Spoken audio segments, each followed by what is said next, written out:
العشر على الأبواب، ها هي العشر على الأبواب. يا من أضعت الأوائل والأواسط من رمضان، ها هي العشر على الأبواب. يا من أسرفت على نفسك في رمضان، ها هي العشر على الأبواب. يا من أضعت الصلاة والصيام، ها هي العشر على الأبواب.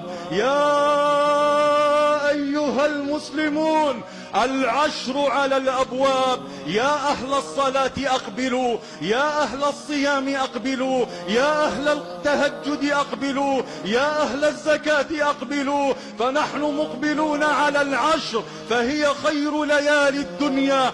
العشر خير من الأهل ومن المال ومن الولد ومن الذهب ومن الفضة، وكيف ذلك وهي العشر الأواخر من رمضان.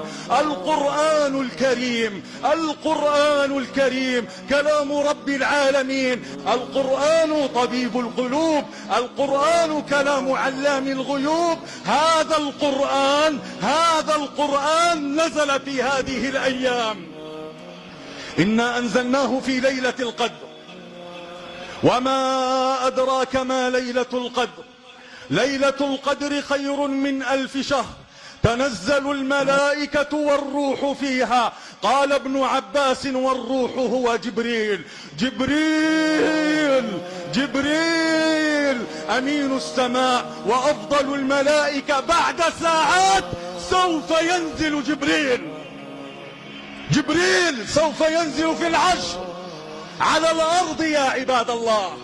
الملائكة سوف تنزل يا مسلمون في هذه العشر. الله كان النبي صلى الله عليه وسلم إذا دخلت العشر اعتزل النساء وشد المئزر وأقبل على ربه جل في علاه. يا الله، يا الله، محمد رسول الله، حبيب الله، خليل الله، الذي غفر له ما تقدم من ذنبه وما تأخر. محمد صاحب المقام المحمود، وصاحب الحوض المورود، وصاحب الشفاعة العظمى. محمد هذا النبي كان يعتكف العشر، كان يعتكف العشر، فكيف بحالنا؟